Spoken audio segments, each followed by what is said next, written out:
Hi, everybody. Welcome to Discover College Soccer. Today, I am lucky enough to be joined by Maddie Wolfbauer, Wolfie from the DC Power. Welcome to the program.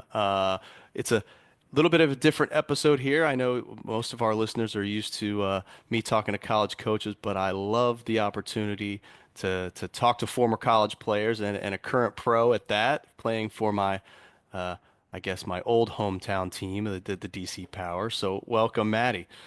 Thank you so much for having me. Really excited to be here today. Yeah, I'm excited to talk to you. We were talking beforehand. We got a lot of things in common, places we've lived, backgrounds, and all this stuff. I used to, like I said, DC's. I spent more time in DC than I did in Ohio, I think, where I grew up. But my wife's from Detroit, your area, so are you, and uh, love to talk to you about that. You played for a tremendous club when you were in high school, Michigan Hawks, right?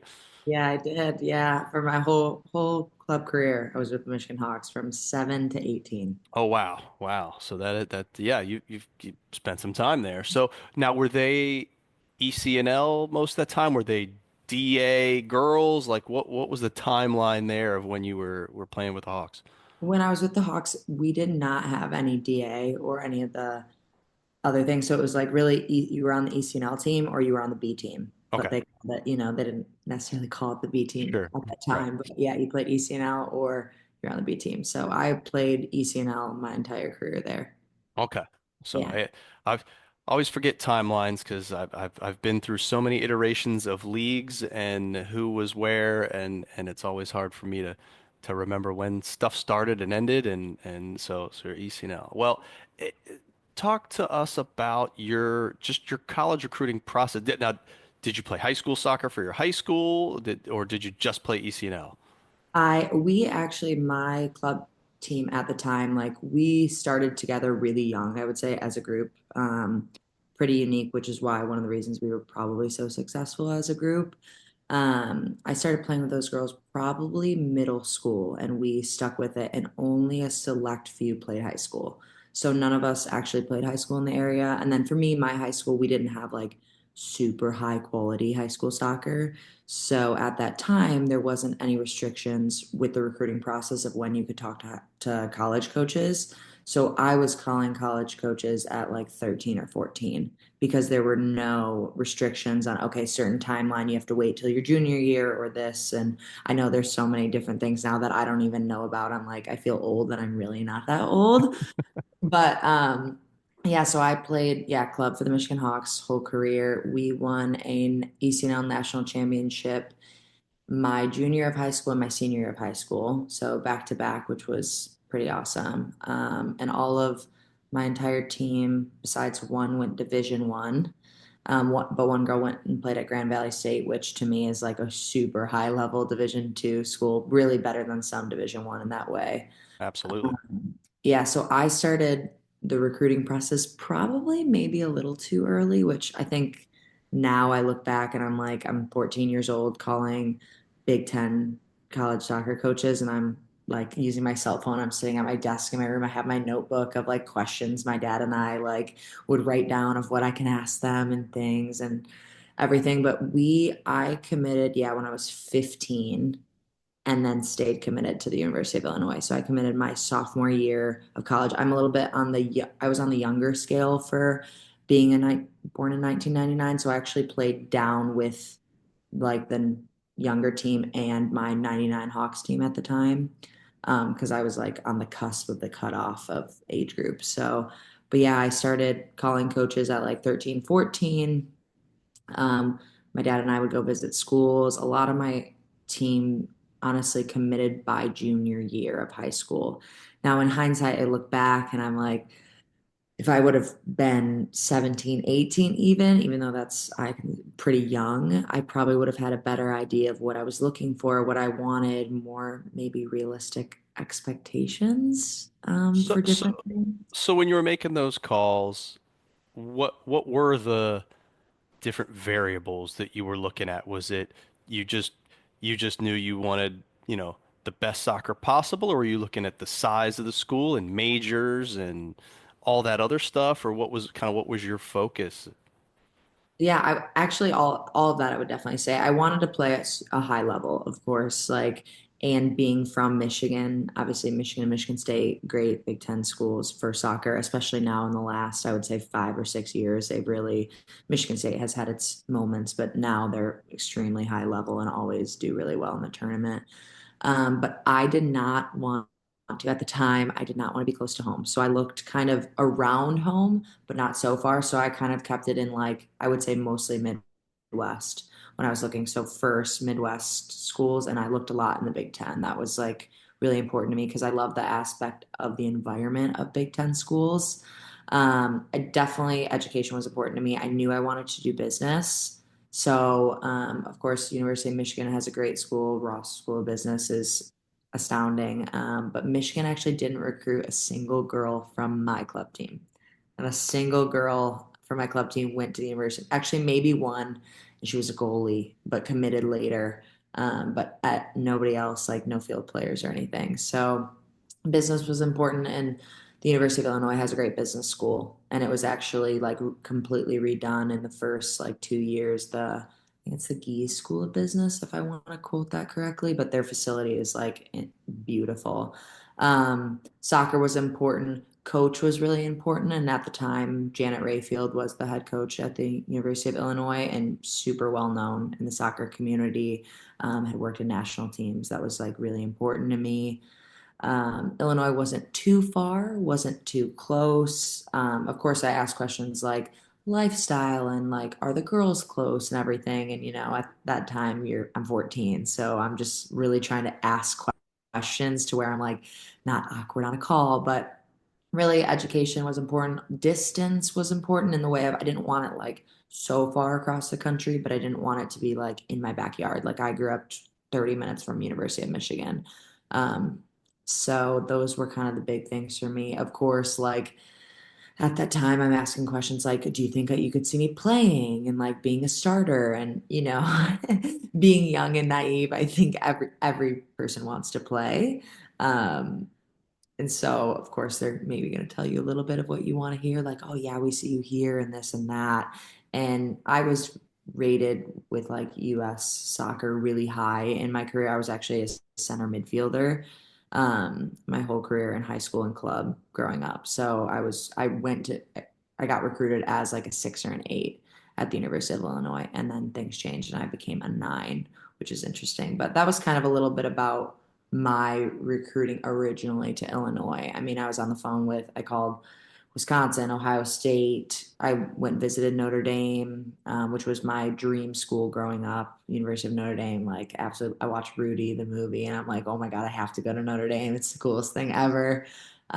So mine was maybe a little bit unique just because I didn't have the restrictions on the timeline or anything with that. But a little bit young to calling, like 13, 14, 15, and I'm calling coaches. I don't have that much of an idea. Of course, my dad helped guide me a little bit with like, and I'd write down questions, like I said, but yeah, education, distance, and of course, level of play. Like I wanted to play at a high level.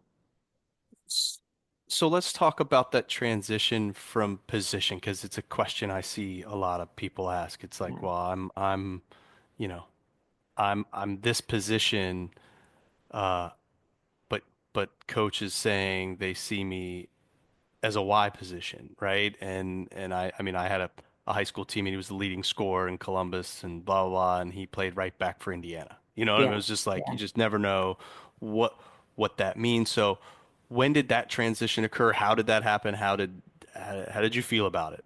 Yeah, I'd always played midfield, like growing up in club, really, like I said, 6 or an 8. And I played for a semi-pro summer team called it was Motor City at the time.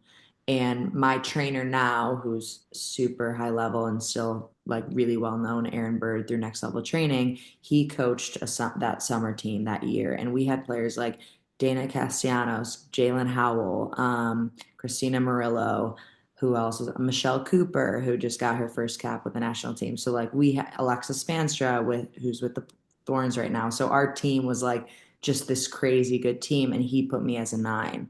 And then I ended up being like kind of more of a traditional back to goal 9. And so I went to college and I'm like, oh my gosh, this is great. Like I'm a nine. I love it. I was playing really well at it at the time. And I think that caused a bit of, I was probably stubborn and maybe young where I'm like, okay, now I'm a nine. Like I can only play the nine. And got recruited to play a six. So I think that was kind of now transitioning a little bit into my, not issues at Illinois, but a little bit of stubbornness because I was recruited to play a six or an eight, and I was like so like gung ho, and I want to play a nine. So I did not, and I got injured my freshman year at Illinois, actually, the second day of preseason after fitness testing. So I was out with like a high level ankle sprain, boot and crutches for 8 weeks. So that definitely did not start my freshman year off well for me. Like, didn't travel, didn't play, didn't practice, was just doing rehab and everything. So that was definitely caused a bit of issues, I would say. But yeah, I think, I mean, my journey, even I can get into it later with position. I'm now playing center back. So, and I had never played center back actually until I played at Keflavik. I'd never played center back in my young career or professional career. But now I'm starting and playing 90 minutes at DC Power as a center back. So that's interesting. But I think a lot of girls get stuck in like, no, this is my best position. But if I'd have to say anything, it's more like it's what the coach sees best fit for you, and you have to trust in that. And I wish I could go back and tell myself, like, you know what? I should have just whatever she wanted me to play, I was gonna play because I wanted to be on the field. But I think I was young.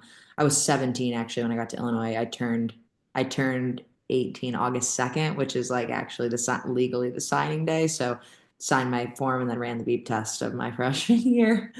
But yeah, definitely naive a little bit in that way for me. And I could have probably been like, okay, yeah, I'm gonna play midfield. But I was like, no, I want to play a nine. Okay. Well, today the transfer portal is a massive thing. I know it was around when you transfer, but very different, I think, than it is today. And unfortunately, I think we're going to see a massive influx of girls hitting the portal here and in the coming weeks, as roster limits are in effect and things like that. But you started at Illinois, but decided to transfer. Talk to me about that process. What once you decided to make that change, what did you do? How did it work? How did you end up at Bowling Green? Yeah, I decided in the fall of my sophomore year that I was going to transfer. I was always on the travel roster that year, still like struggling with, for me, positionally, because again, still stuck on like I'm a nine, probably could have played more in the midfield, this and that. And I struggled a lot with my identity as a player at Illinois. So I think some of it had to do with me, but went into coach's office in the spring and I was like, I'm gonna transfer. And she's like, okay, pack up your stuff. Like you're not allowed to use any facilities. Um, get out. I'm like, okay. So I actually we had a great strength and conditioning coach at the time at Illinois. He'd worked with baseball and us. So I worked with him all spring and just did like fitness and then went into the portal. And I had no idea. I was honestly freaking out going in. I'm like, I had no idea. I didn't even know where I wanted to go. There wasn't a school where I was like, oh, I want to go. And at the time, I don't know if this is still true, and correct me if I'm wrong, you couldn't go like conference to conference. Hmm. So without sitting out a year, so I'm like, okay, all the big school 10 schools are off the table. And my final two schools before I chose Illinois was Michigan State and Illinois. And I'm like, I would have loved to go and play at that time for Michigan State, but I didn't want to sit out another year where I feel like my freshman year was like just unlucky injury happens. And then sophomore year, I was kind of like, I played like a couple minutes in different games. So I'm like, I want to play. Like I want to play college soccer. And at that time, I didn't even think I wanted to play pro. It was a dream when I was a kid, but I kind of had lost my love for the game. But went into the portal and was looking at schools, and I'd actually literally never heard of Bowling Green at the time. I'm like, it's tiny. And I looked at a lot of MAC schools because, again, around the Midwest, I did visit East Carolina as well. I had a connection to that head coach. But yeah, I looked a lot in the MAC because I was like, okay, it's mid-major, it's still Division One. I didn't want to go play Division Two. There was some schools that were like doing pretty well in the MAC, and I looked at Ball State. I looked at Western Michigan and then found Bowling Green. And my dad and I think in the spring went and visited a couple of them. But the transfer portal got a bunch of emails like from random schools never heard of. So that was that about the transfer portal, I think is so cool for girls now because people talk about this feeling of, oh, you feel at home when you like choose your school, like you want it to feel like home. But there's a good chance you get there and it's like, this does not feel like home. Like, am I the problem? And I kind of felt like that at Illinois. Like, is it me? Am I the problem? Where I'm like, okay, it's just not working for me. Like, some girls love it, but I'm not, it's not the right fit. Like, okay, it's my fault. I picked wrong. Like, I should stick it out. But then obviously went in the portal.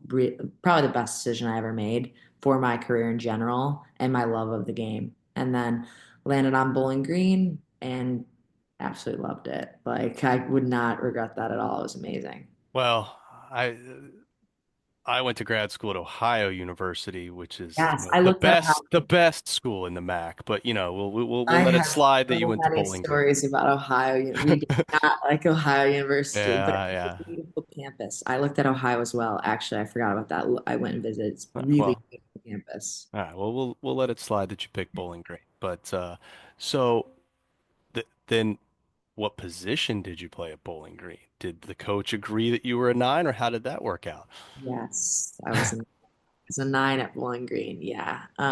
In the style, my coach still, I think, one of my favorite coaches I've ever played for. I played for two different coaches there. One, Matt Fannin, who's now, I still believe, at Iowa State, and unbelievable guy in person. I actually never played a year under him because when I transferred, I tore my ACL in the summer. So my junior year, yeah, totally. My college career was rocky, I will say, because injured, then like junior sophomore year rough, then transferred, tore my ACL playing in summer league still for that same team with like awesome players. Just happened fluke in a game. It was contact, so I never like had any issues after that. But yeah, redshirted my junior year, and then COVID hit, of course. But my senior year, or like end of junior year. But I played under Matt Fannin technically, but he saw me as a nine. And that was one of the things that like Bowling Green really stuck out to me. Like he saw me as what I thought was my best position at the time. And truly, I do think it was, but maybe the that they played at the time at Illinois probably wasn't my best position as a nine. So that, again, a little bit of friction there. But yeah, I played a nine and then played under Jimmy Walker as well at Bowling Green, and he still had me as a nine. So that was kind of there with the position thing. Okay. Yeah. Now, after college, you had an amazing opportunity to play overseas. So I love, and you know, I think more every year the opportunities for women's professional soccer, both in the U.S. and abroad, just keep getting better. But I I mean, I guess it's only a couple years ago, but how did that even materialize? How did you end up? I mean, you started in France. How did that even come about? Yeah, actually, another failure I had. I went into the draft, the NWSL draft, my after my fifth year, and I did not get drafted. And at the time, that was like, okay, the biggest fail of my career, probably for me, because I had had a really good career at Bowling Green on paper. But I would say when it comes to I think a lot of girls in different ways have struggled with the politics in the United States a bit. And I don't think it was all that. Like, I can't say, like, oh, I should have been drafted super high or blah, blah, blah. But I was Offensive Player of the Year. I was Academic All American. I was every award that you could have gotten at Bowling Green. I had, I think I had like 13 goals in the season that year, a couple assists. I was, all first team all MAC for those two. Like, I had all that, what you needed to look great on paper, but I played for a MAC school. So, and that's just unfortunately sometimes the reality. Like, you have a player that maybe might not be as good as me, but they're at Stanford and they're playing 30 minutes at Stanford. Well, you're going to take the girl that played 30 minutes at Stanford because Stanford is an elite program. Bowling Green wasn't. And unfortunately, that's reality, but didn't get drafted. And then I'm like, okay, I want to go play overseas. And I was like, Like I told you before, I'm big personality, not shy, love a new experience. I had never actually been to Europe in my life at that point. So I'm like, okay, I want to still play professionally. Like that's the option. That's pretty much the only option. I was maybe going to get called in for a preseason with, believe it or not, the Houston Dash. It was like there was talks with, assistant coach there at the time, but it never really fulfilled. So I had an agent and then I went and played, yeah, in France for 3 months on some a little bit sketchy, like visa kind of situation, but it was the most amazing experience of my life. I think I played for the team was like Tonon, Evian, Grand Genève. I learned a little bit of French there so I could pronounce. I was the only English speaker and the only American on the team. And I was fresh 22, went and played there, but I had an agent, and so they kind of work through all those contracts for you and everything. And he, at the time, I have a different agent now, but at the time, he had a lot of connections in France and had sent a couple players to that team. So that helped a lot. And he was like, "No, I know you'll be like in good hands here." And I just was like, "Okay." And I got on a plane and went. I pretty much he told me, had a week, packed up my bags, and then went overseas. And then you ended up, and like I said, I've actually been there to Iceland and you played for a couple different teams there. I know I've been to Keflavik where you played more, I guess. Yeah. So what was the transition like from going to France to Iceland? Oh boy. It's people I've like all the girls I play with either love Iceland or you hate Iceland. It's like not in between. It's a really good league, I think, especially early in your career, and it's really easy for Americans to get like not easy, but I would say in the top like if you are a good enough player, you can find a spot to play in Iceland. A lot of girls I've known, even now playing my team, have played different times in Iceland. So I played for IBV because my first pro year was I was 3 months in France, came home, and then I caught the end of the Icelandic season. So I played on the island for IBV for 3 months. That's where I first started playing center back. And then came home and did a full pro off season with next level training in Michigan, and then signed actually at that time a 2 year contract in Keflavik. My agent at the time got me out of the second year because we almost got relegated. We were last in the league. I think we won 2 or 3 games that year. It was tough. And I actually, at that time, I worked as a gardener. That was my side job. So I mowed lawns, I sanded stone for driveways. I would like mow like 6 lawns, then go to training in the evening. So not the, and I'm kind of a girly girl on the outside of soccer.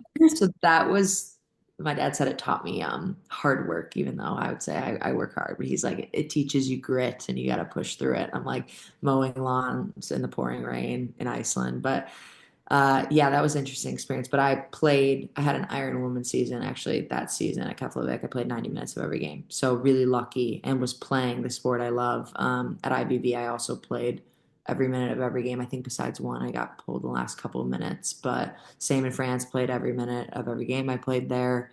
And I was playing again and like really loving the game, even with the unique factors that Iceland, I would say, brought. France was like awesome. It was so pretty. And I was in like a little village, but Iceland, interesting. And I decided, like, hey, I want to play somewhere else after that. I was like, okay, I'd spent, a year and a half in Iceland, wanted to look either back in the United States when I heard about the Super League, or I wanted to actually play in Sweden at that time. So that was kind of where my like thoughts to come back when I first heard like rumors of the Super League. I didn't even think it'd be a thing, but when I was in Iceland, I heard rumors of it, and I'm like, oh my gosh, I'd love to come back and play in the United States. Well, so now you're part of the DC Power. What's it like in the Super League? I mean, I know folks are obviously familiar with NWSL. The Super League's still new and people are getting used to it. We got a team here in Tampa Bay, which is great. So what's it like? How does it compare with France and Iceland and other experiences you've had with, the Dash and other stuff like that? Yeah, it's a new league, so you're going to talk about first year of any business. So there are, I think, every team in their own way has had their ups and downs this season, of course. But in general, I think it is one of the coolest things that could have been added to already the soccer environment in the United States. Because of course, the NWSL is established. It is a league that they're getting, 10,000 fans at some games, which, and these girls have worked so hard to build that, even those that have started that were at the start of the NWSL and their teams folded because it was like, and they were almost, it was like worse than college at the time when the NWSL first started. But for us, I think having the NWSL kind of paved the way a little bit helps all of us as players. And I just know from all the girls in the league, I mean, I have different friends or girls I've played with or know of from each team, and we're all like, okay, it's so nice to be back in the United States. Like it really is. Like to play maybe in front of family, even if you're playing two games in front of your family. Like I told you, my parents are in St. Petersburg. So like the Tampa and the Fort Lauderdale game, of course they're there and they still my dad will come fly in for a couple days and then watch a game here in DC, which was so important, like so cool and so important to me. Like my grandma, she's 85, watches every single game on Peacock, like looks forward to it. She watched it with her friends on the couch. They like sit around and they'll drink their coffee after they do their morning walk at the mall. And I never had that where like it was harder to like my 85-year-old grandma's not going to be able to set up a VPN and watch games that are in Iceland with a 5 hour time change and like on some random channel in Icelandic. So to be back in the United States, like I feel so blessed, like really amazing. Like my sister's been able to come to games. My friends can watch at home. Um, playing against girls that I either grew up playing with. Like there's one of my good friends, Sarah Clark, plays for Spokane Zephyr, and we've known each other since we were 8 years old. Played for the same club, Michigan Hawks, for our entire career. Same with Natalie Vigiano and Izzy Nino, all at Spokane. But we all played for the same club team for like 12 years. And now we're like playing against each other back in the United States. And they've had their own journeys, where they've had to go overseas too. So really awesome. Like the league is awesome and I know it's growing. We have work to do, of course, in different ways, have a lot of work to do, but I know Tampa does a great job of like marketing and now they're getting different things and they have a lot of fans and the weather helps. I'm not gonna lie. The weather will help a little bit with their area and everything, but it's cool. And I think there's so much growth that can come from the league. And, they already announced Jacksonville for next year is going to be a team in Florida again, and there'll be some more scattered, but I right now like I want to stay in this league and maybe even finish my career here. So I just feel really lucky. I'm super lucky and absolutely love it. Oh, awesome. Well, appreciate all the insights, and I'm going to leave you with one last question. This is what I usually ask our college coaches when I wrap up our interview, but I'm going to change the question slightly. But if you had one piece of advice for, a teenage girl going through this college recruiting process, maybe with aspirations of playing professionally, what advice would you give them? That is an excellent question. And I'm gonna word the question the advice I would probably give myself at that time when I'm like 15, 16.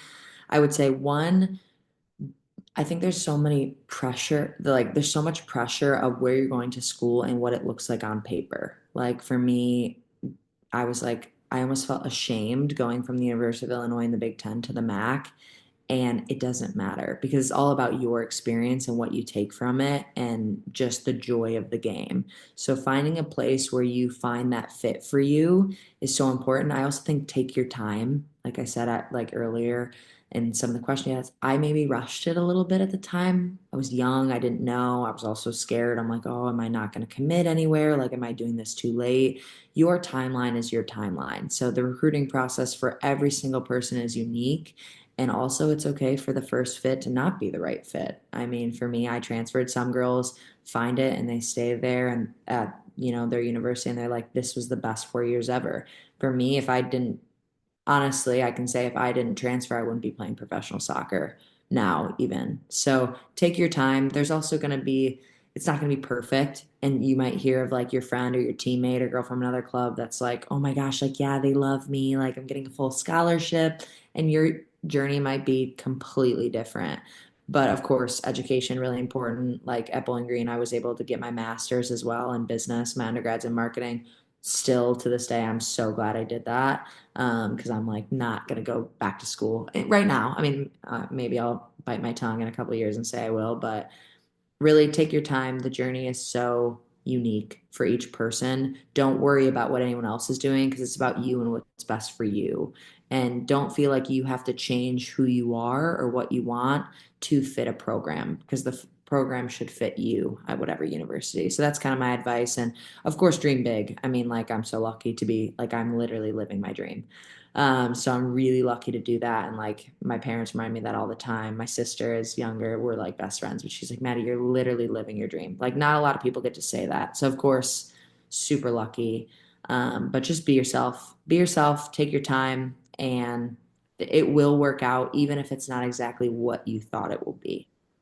Nah, I love it. Well, congratulations on all your success and with the new team and the new league, and we hope that DC Power keeps creeping up the table as the season goes on, and hopefully I get to DC for work sometimes, or if you, when the Power come to play Tampa Bay, I'll have to put that one on the calendar for us for sure.